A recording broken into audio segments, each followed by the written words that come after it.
Everyone says how horrible it will be to renovate or build your house. We're here to say it doesn't have to be that way. Join 3 seasoned architects as they interview homeowners who recently completed a large project and ask them one simple question. What do you know now that you wish you knew before you started? Welcome to Home, the Second Story podcast. Hi, everyone, and welcome to Home, the Second Story. We are 2 today, residential architects sharing real conversations with homeowners who've taken on custom home and renovation projects. If you haven't already, check out our first episode to hear more about us and why we're doing this. I'm Marilyn Modinger of Rental Studios, located in Lancaster, Pennsylvania, and Boston, Massachusetts, joined by my one co-host today. That's right. I am Sherry Scott from Cincinnati, Ohio, and Springhouse Architects. And we are joined by our guest, Carol Walsh in Salinas, California. Hi, Carol. Hi, guys. Thanks for having me. Yeah, thanks for joining us. We're going to jump right into your project with a quick 5 questions, just to kind of get our feet under us and understand what we're talking about. Where is your project located? So I'm in Monterey County, specifically North Monterey County in the Monterey Bay. I live, I call it Steinbeck country. So I'm out here in the rural hinterlands. And I've been here for about it'll be 13 years in November 22nd that we bought this house. So when we purchased this house, there was so much work that needed to be done, and getting to the kitchen finally was really exciting. So the project was a full kitchen renovation, or did you do anything additional? What was the project? Well, we've been talking about remodeling this kitchen forever. It was a 1975 yellow tile monstrosity. My husband and I were like, we may sell this house in the future when he retires in a few years and the kids are both out of the house, but let's have a nice kitchen in the meantime. And we sort of dovetailed that with me going back to school. So part of my preservation schooling that I'm doing involves things like drafting and doing materials and scheduling and all of that. So I actually designed the kitchen as part of my capstone project. Oh, interesting. That's architectural preservation? Yeah. Historic preservation program out of Astoria, Oregon. It's called Clatsop Community College. Shout out to my amazing people there. But it was sort of a theoretical exercise, and my husband got more and more excited by the concept of actually doing it. Yeah. And so that led to the next semester where I said, hey, why don't we actually do this? And that was kind of the catalyst to the whole thing. Nice. When did you start your project and when did it end? How long did it take? I wouldn't consider it officially ended. Oh, okay. We know what that's like. Let's be real. There's some trim up there that I still have to go back and finish. There's the fridge inset, which I want to do a little work on to make it look a little more built in. But officially, I came back from New York City and see Maryland May 9th. I think we started demo just like a couple days later. And we have had our kind of like first real celebration dinner that it was finished 3 months later. Did you do the work yourself? We did a lot of the work. We hired out some things. So part of my decision making in this, in addition to doing this on as much of a budget as we could figure out how to do it on, was recognition that we could do certain things like flooring. We've done that before. But it takes us so much longer, right? It just takes us so much that's longer. The trade-off. And doing things like drywall, I could do it, but I'd probably want to kill somebody by the end of it. And so we hired out drywall. We hired out installing the floor. We hired out installing the quartz countertops. And we hired an electrician that did a full rewire and a sub panel for us. and we did everything else. So we did all the demo. We did all the building of the IKEA cabinets. We did, all of the trim work. So we did a lot. And That's a lot. The first month was just, 7 a.m. until 10 at night. And just my husband took time off of work. So we really had to just go hard and learned a lot of lessons along the way, as we always do in these situations. But I was frankly really happy that we managed to get what we did accomplished in 3 months, given that it was, not just hiring somebody else out to do the work. Right. And I know this was a capstone project for you in school. Did you have any other designers or any other professionals involved throughout the process? Just me hitting bookmark on Marilyn's design stuff constantly. Nice. Okay. Aw, Carol. She led you through it and she didn't even know. Seriously. No, I mean, I want to be really real about this, because Marilyn did an amazing thread about lighting and how to think about lighting. And that was probably one of my weakest skills, and I must have read that thread like 4 times and really thinking about it. And so you can kind of see in the background, I've got my overhead lights off right now, but I've got a nice light over the sink, and I've got my lovely under counter lighting, which is the best money we spent, bar none. It looks nice even just from this perspective, seeing behind you, because there are different levels of light. It's not just all not like hospital grade. Right? Yeah. Yeah. It's good. Yeah. Good job, Marilyn. The power of Twitter. Yeah, Marilyn was over there providing me knowledge that she didn't even know she was giving me. But the reality is that as a realtor, right, I spent a lot of years looking at kitchens and a lot of years looking at bad kitchens, and thinking about the reality of our project, which was we didn't have a budget that allowed us to change a layout, to add square footage, to do anything crazy.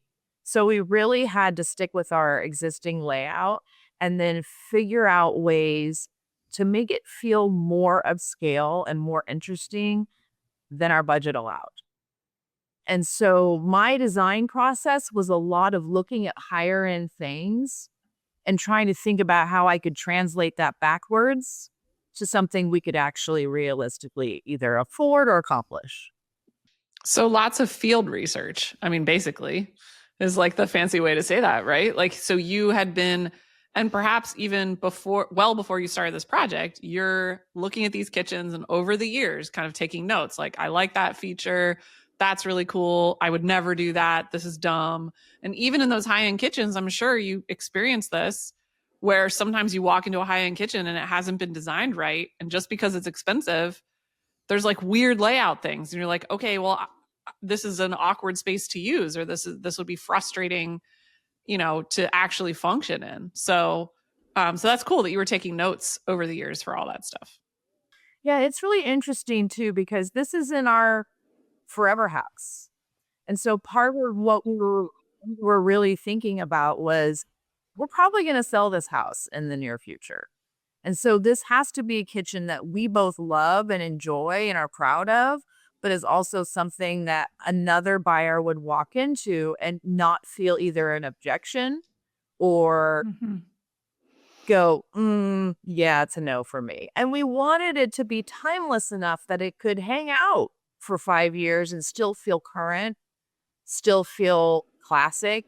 This is a 1975 branch. It's got 0 character, right? So we had to think about how to put character in and make it feel like something that was a little bit more intentional, right? And Yeah. so Mm-hmm. that was part of it. And then thinking about the reality of our budget.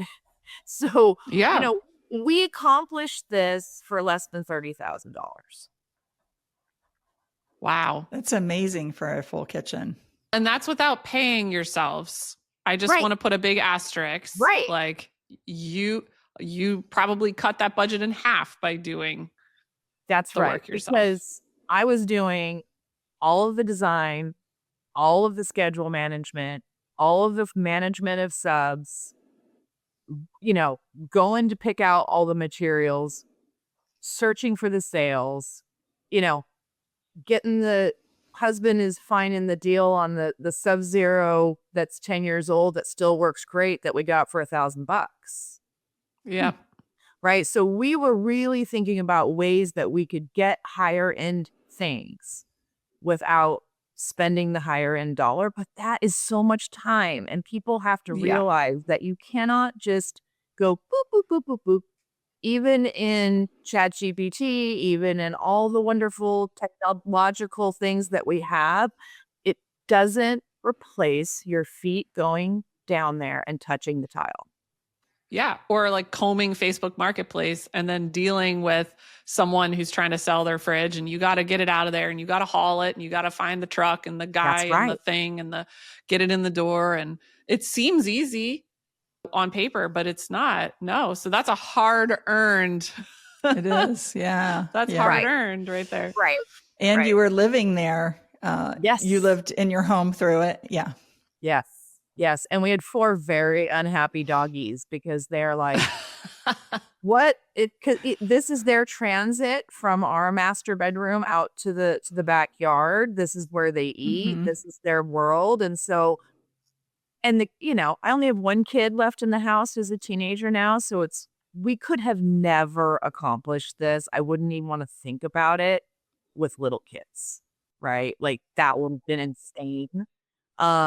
It was really only because I had a teenager that I could throw a mac and cheese at. Right. Right. As I ran in to pull more staples out of the floor, before we were ready for the floor. So it requires a level of flexibility and frankly, not having to pay so much attention to some of these other things in order to focus on this, and I kind of had a break between listings and clients that magically happened that allowed me to really focus on this. And I just think if people want to do projects like this, they have to think about not just the time, but their focus. Yeah. Your focus. There's so many little details that if you miss it, man, we almost had a disaster with the counters, for example, right? Because Let's hear it. Oh, girl, I feel like I need a drink just to talk about it. Well, go pour yourself something out of that new kitchen. and that's the thing, right? The reality was I thought, okay, I know a lot of stuff, but I know that there's stuff that I don't know, and it's going to come and get me in a moment. And so there was a mindset I already had, which was, okay, what happens next? And so when I went to have my guy do the countertops, well, another guy came in and did the actual installation of the plywood as a base for the counters to come in. He measured all that out and everything was looking real good, except that it didn't go over the sink. The sink interaction between the counter and the sink level was not high enough. So that meant I had to drop the sink. I had to figure out how to drop the sink. And this sink is so big and heavy. I don't know if you guys can see it. Is it like a farmhouse sink? Yeah, you can kind of see it is. Oh, Yeah, like yeah. an apron sink. Yeah. Right. There it is. Yeah. So Those are so hard to get the details right. Always I was hard. like, oh, Yeah. Lord.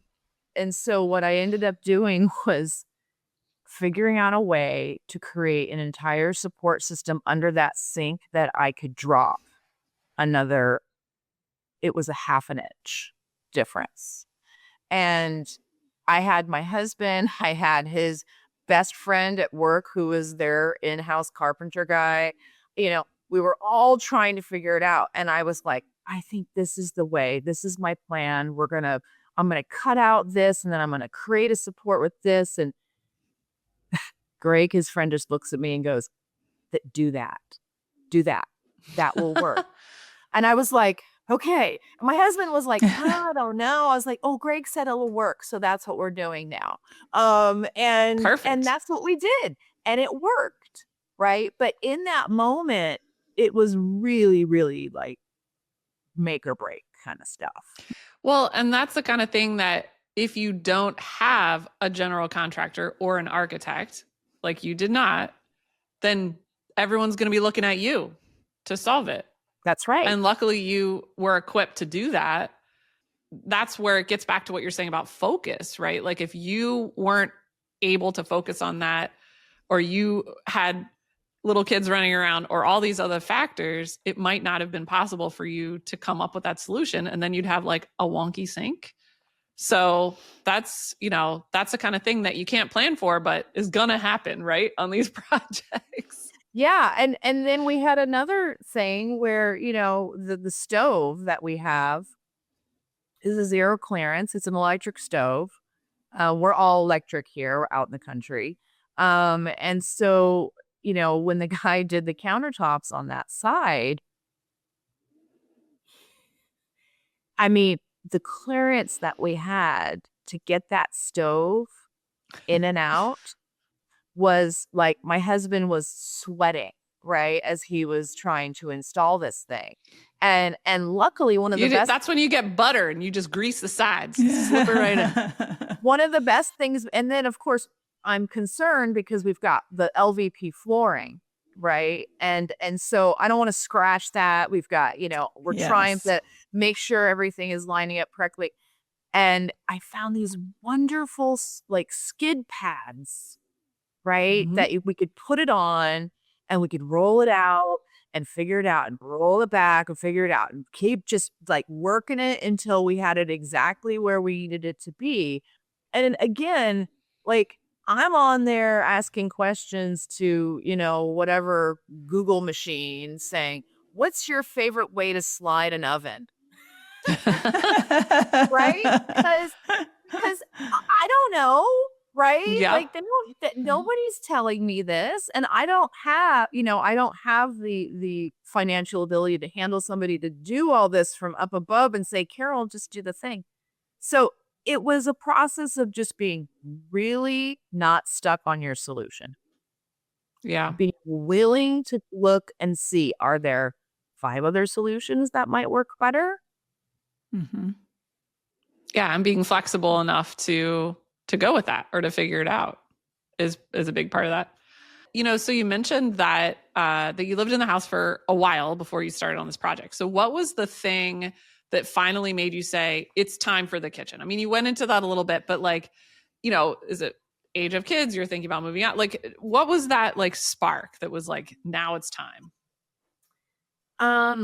I think it's probably all of those things. I mean, part of it is that we had done a lot of work on our property. So we have about an acre and a quarter.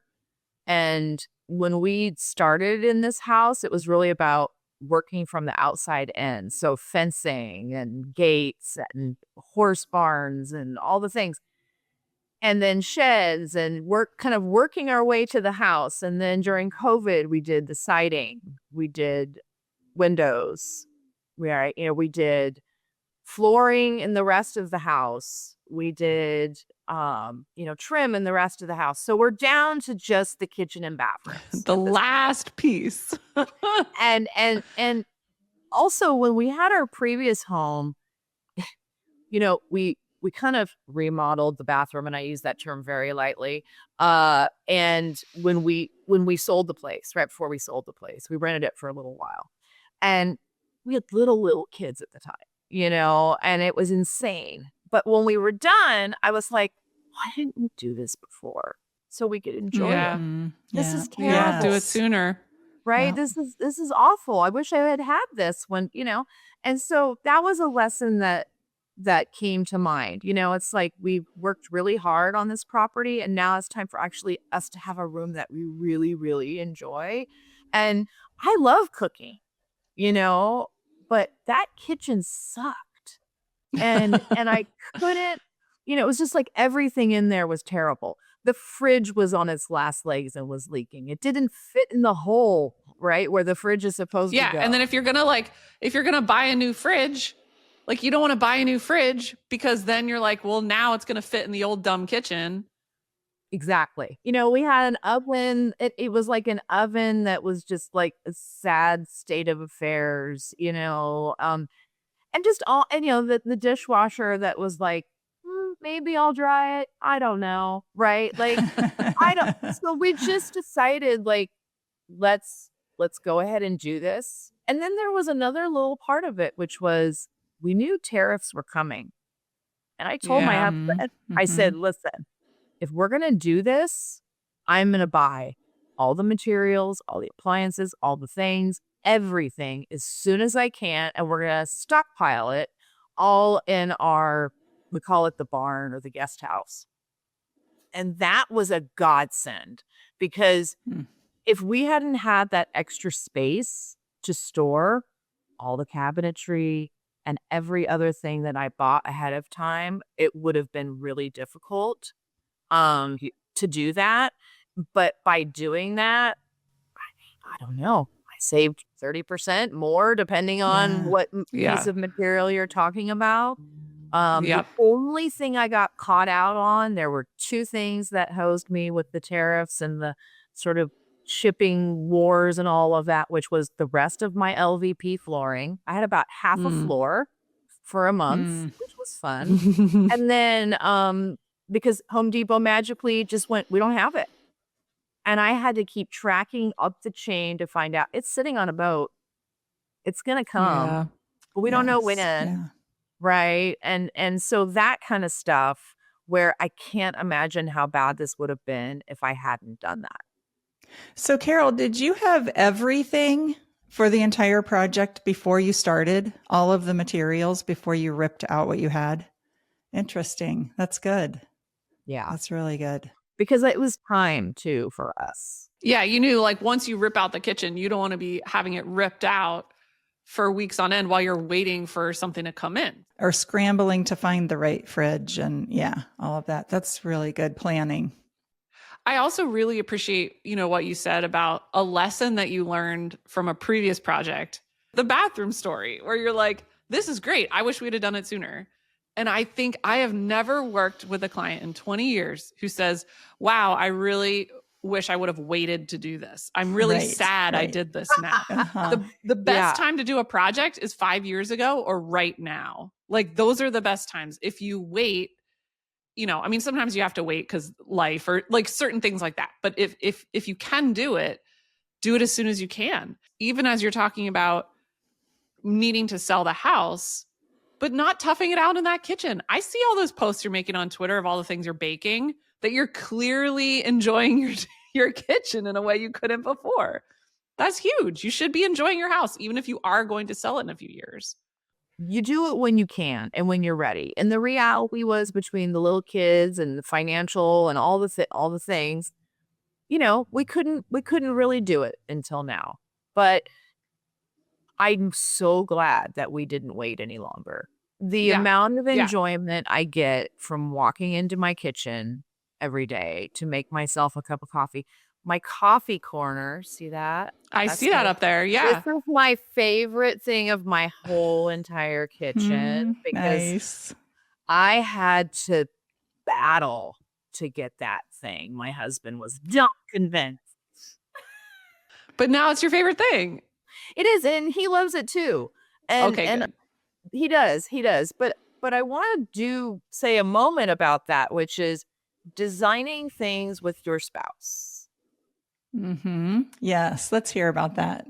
I mean, it turned out great, right? So, and you're still married, right? And we're still married. We celebrated our 30th anniversary, but I will say that we have done so many projects together, building things over the years, that it prepared us for this. Yeah.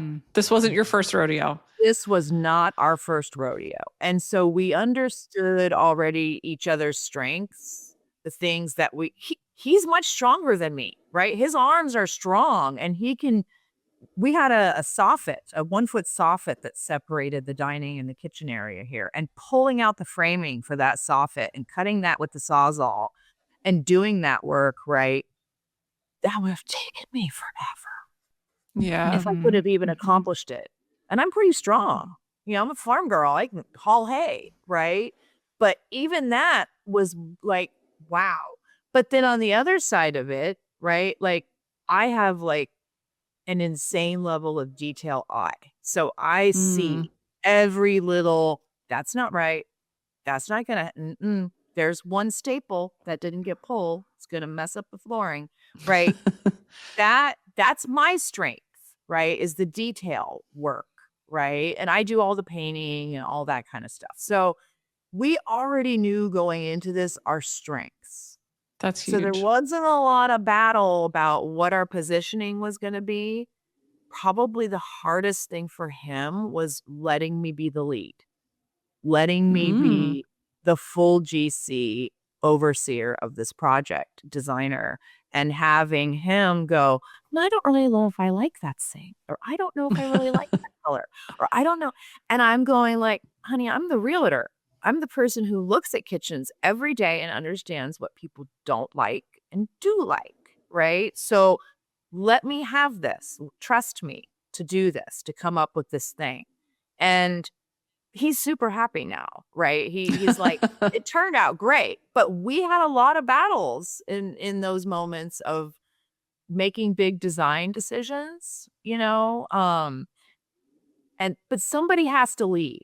And that was the point that I wanted to end with, which was you can be a team and be very strong in your ability to work together and do a project like this, but somebody has to lead.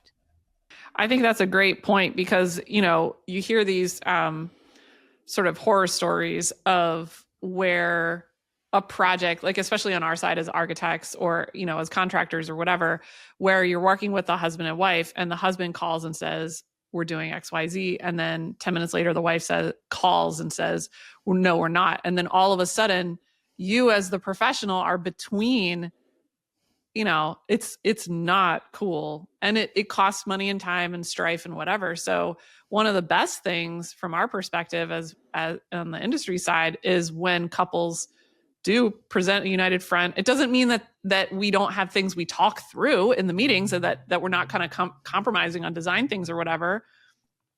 That happens all the time, but it can't be that someone is undermining the other one or not, like there has to be the one who's the communication person, even if they're not the one who's making the final decision. That's collaborative, but there has to be one person who's the point person or else it's going to be a mess. Mm-hmm.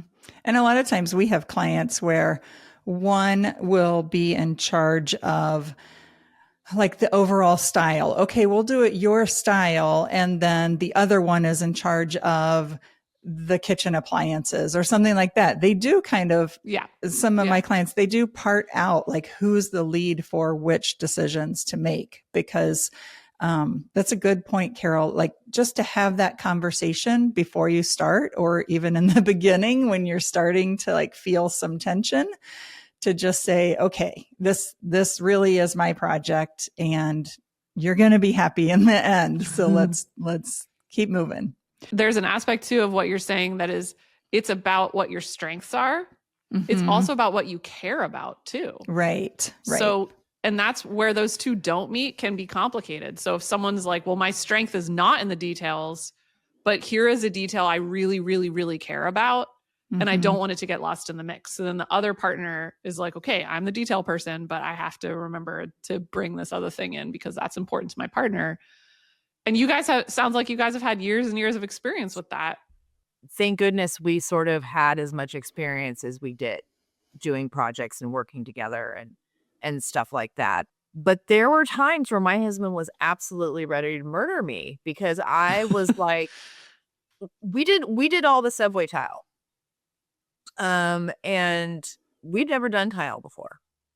And so we broke it down and we consulted all of our people. We watched a bajillion videos. We psyched ourselves up the way that we had for installing the cabinets, right?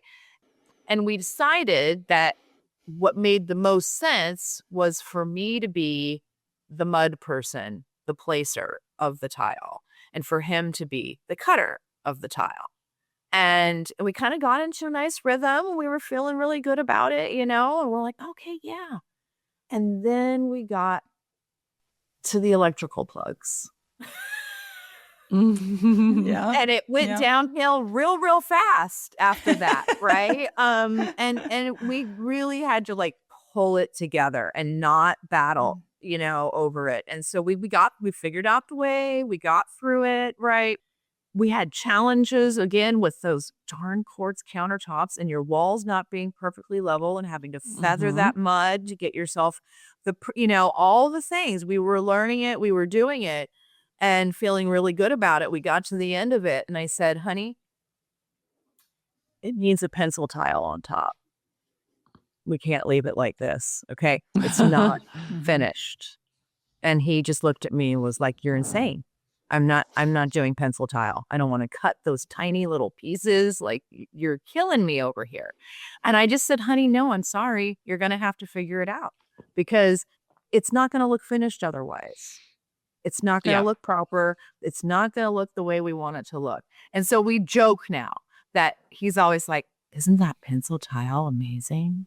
Right? Because he ended up doing a great job cutting it, right? Because he had already practiced on the bigger stuff. He'd thrown all the pieces he'd gotten mad at. And I was over there working with those cuts and going, honey, that's not a 45. That's a 20 or something. I don't even know what that number is. So you're going to have to recut it again because the miter's not perfect and I'm not going to grab that. Right. And so part of this is having quality control for yourself. Right. And not just being like, I'm tired and I'm done. Yeah. Yeah. You got to dig deep. You got to dig deep, but you also have to be overseeing your other subs who are doing their work because there were things that I had to come back and go, guys, that's not going to fly. Love you. Yep.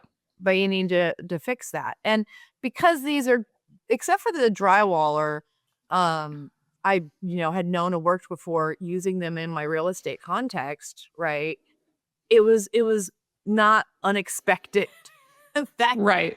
That I am known for being extremely detail oriented and I'm not just going to let wonky stuff slide. I think for our listeners to really step back and hear this and assess whether you really can do that job, because it is not an easy job to do that yourself. Yes, you saved a lot of money and you have a husband that you work well with, all of those things, and you pay attention to details. Like, all of those things need to happen, or you need to hire somebody that can do those things for you, which is great also. But you really have to be honest with yourself if that's in you, to end up with a great project. No, I just want to really emphasize that point because the only reason we took this on was because I have a lot of skills and he has a lot of skills and we've been doing a lot of projects over the years, but we also understood what we were not great at. And and like the drywall or the floor, right? It's like, we could do it, but it's not going to be at the higher level of finish that we are expecting and wanting to produce. We did not want to produce a kitchen that looked like we did it ourselves. Yes. Mm-hmm. Yeah.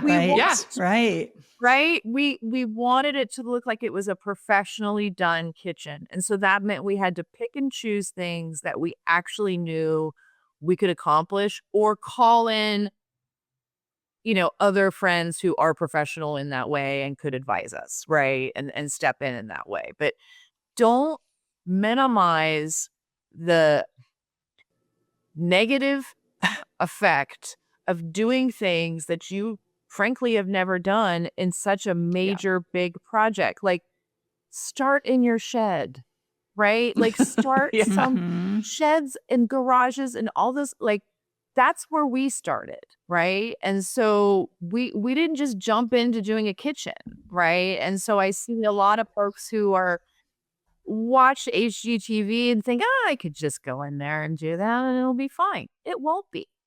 It won't be. And so hire Marilyn or Sherry to be the person that you need to tell you, hey, great, you guys want to do all the painting? Fantastic, right? Have you ever built anything? Right? Because sometimes you do need an authority figure type of person to kind of give you the come to Jesus talk about what is realistic.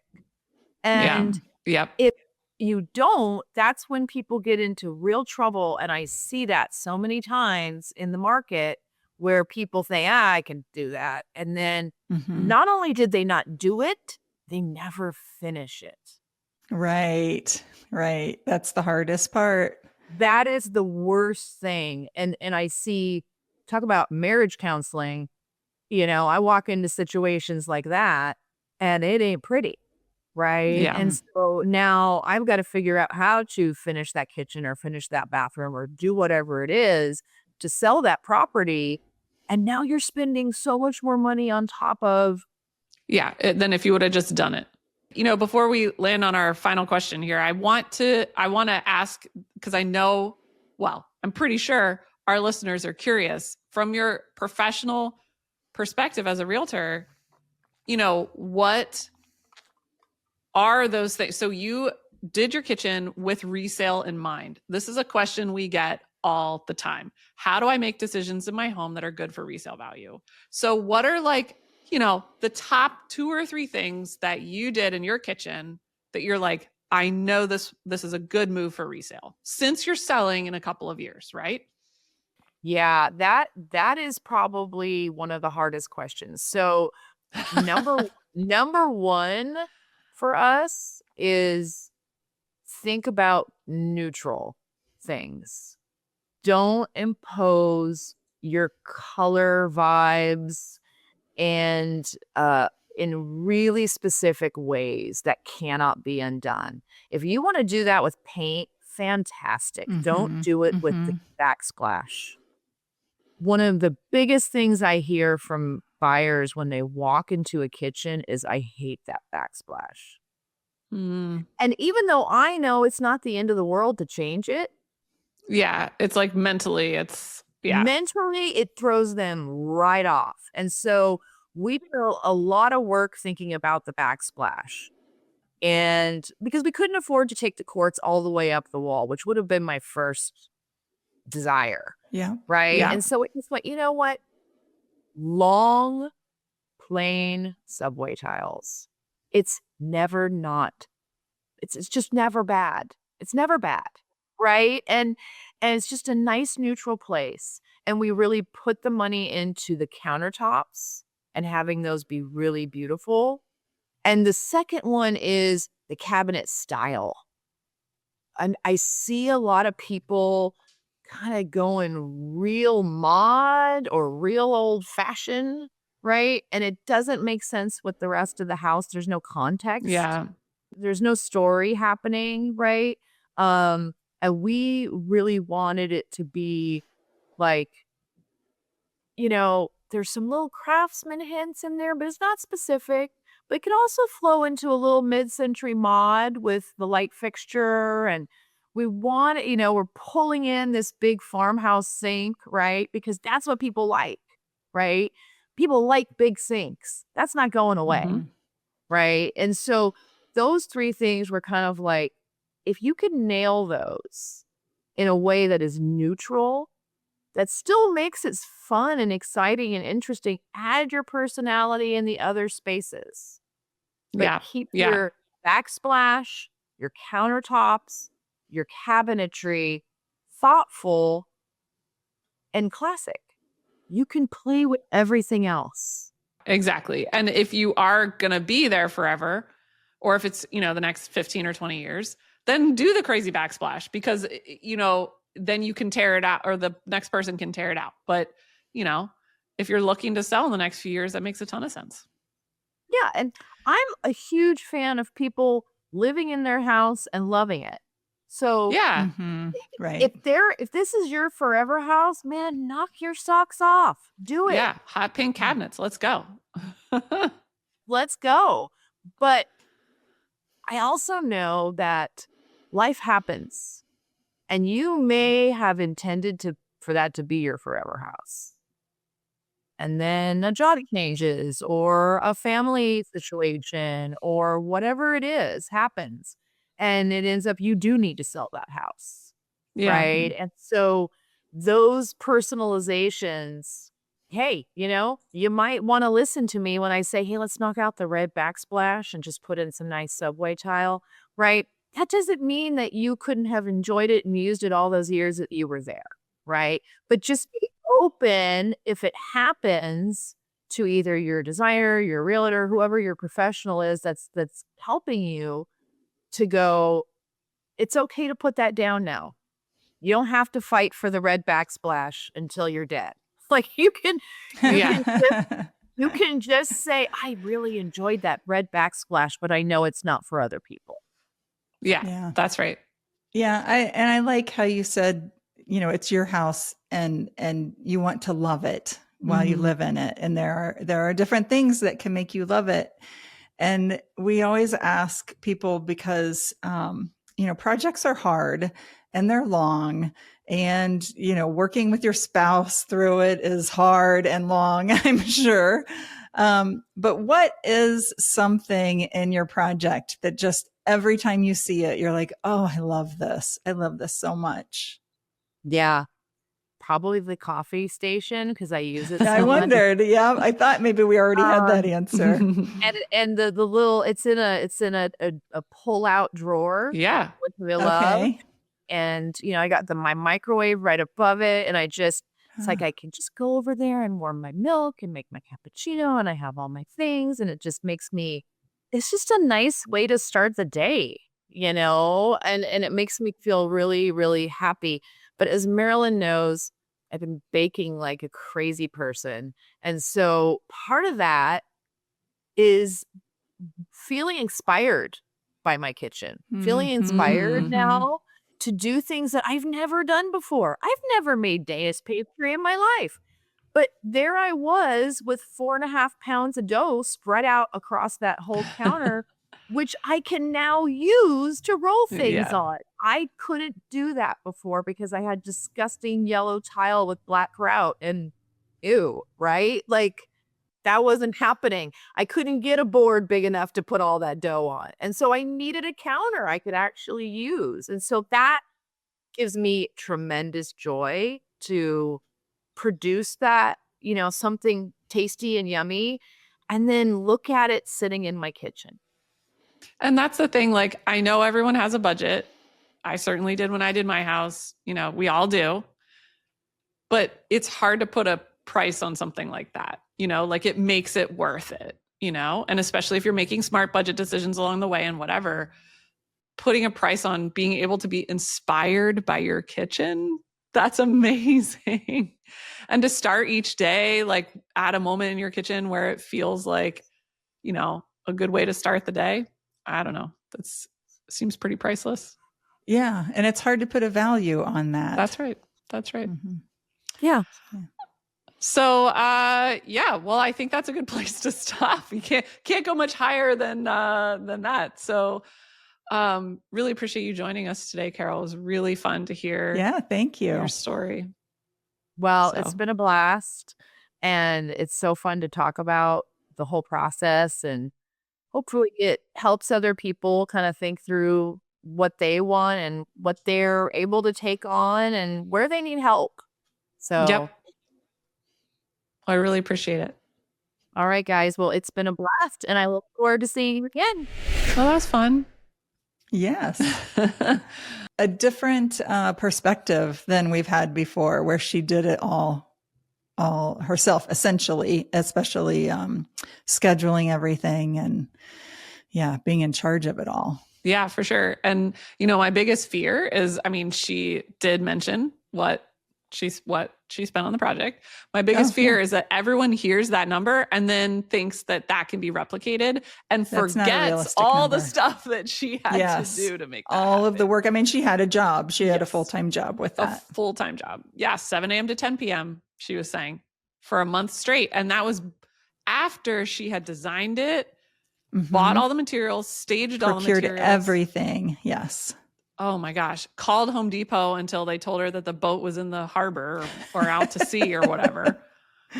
Yes. That's real. So I appreciate her being really frank with that. And I hope people hear the reality of that, because it's intense. One thing she said early on, which I really loved, was that she went about the design knowing that she intentionally wanted to add character. That there wasn't character in her kitchen or her house before, and to intentionally do that and be aware of it. I like that a lot. Yeah, for sure. And to know that you can do that, you can add character while also keeping an eye on the thing she was saying at the end about keeping things neutral and keeping things accessible to a wide variety of potential buyers. Like, you can still do that. And that comes from thoughtful design, and it comes from, from that kind of stuff. I also really appreciated the comment, and I already underlined it in the main episode, so we don't probably have to dwell on it too much now, but just her comment to do it sooner. That's what she learned. And enjoy it. And enjoy it. And enjoy it. Which clearly she is. I think that's important, but also, kind of tied in with what she was saying about the timing. They couldn't have executed this project, she said, like, with little kids. So there's that. They couldn't have executed it without the years of experience that they have built together as a couple, as a partnership, and the knowledge that they built up and the timing in life and all that. Like, it did happen when it was supposed to happen, but also, like, don't wait. I think balancing that was something it seems like they did really well. Yeah. And I know we've talked about this before, where our clients sometimes will wait so long. And I 100% understand waiting and saving up money and having it be the right time financially and family wise and all of that. But underscore the fact it will never be less expensive than it is today. 1,000%. Prices will never go down.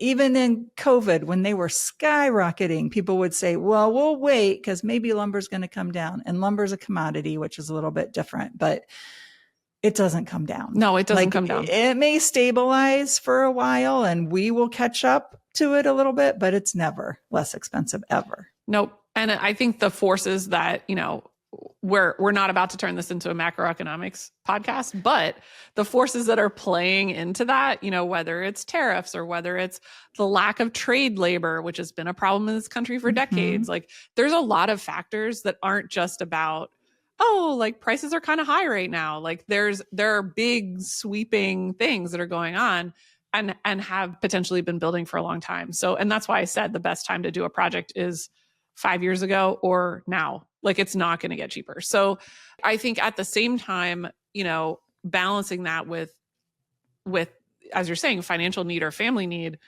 if you're going to save up for another year, then make sure you're saving up meaningfully, not another $10,000, right? Like, that's right. It's not going to move the needle. It just isn't. And it's frustrating to have to say that. I wish I could say something else, like wait a month or wait a year or whatever, and it'll come down. But I liked her DIY advice. That was very good. Yes. Because I think a lot of people want to do a lot of the work themselves, whether it's to save money or just interest in it. There are a lot of good pieces of advice in there from her.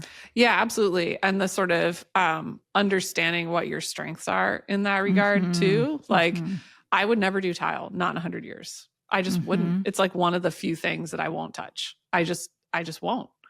I will do almost everything else. And she was like, we're not doing flooring and we're not doing drywall, but I will do the tile. And so understanding maybe even what your personality or what you're excited about or whatever, because it's going to be a slog. So you want to make sure to pick things that you like to do. But yeah, I think the DIY aspect of it is something that people generally underestimate. So I was glad to get her perspective as someone who has done it before and learned those lessons and figured out how to stick it out and how to get the best result. And you still have to use some subcontractors. You can't. Yeah, she didn't do everything, but she managed those subcontractors, which if you have a GC, that's what they do. Yeah. Okay, well, that was a good one. Yeah, super fun. Thanks for joining us on Home, the Second Story. If you'd like to come on the show and share your story with us, email us at admin@htsspodcast.com. We'd love to have you as a guest. For more inspiring homeowner stories and tips, we'll see you next time. Thanks for listening to Home, the Second Story podcast. Feel free to share this episode with a friend. Contact information for all three of our architects are in our show notes. And don't miss future episodes. Follow or subscribe to our show for free in Apple, Spotify, YouTube, or wherever you're listening right now.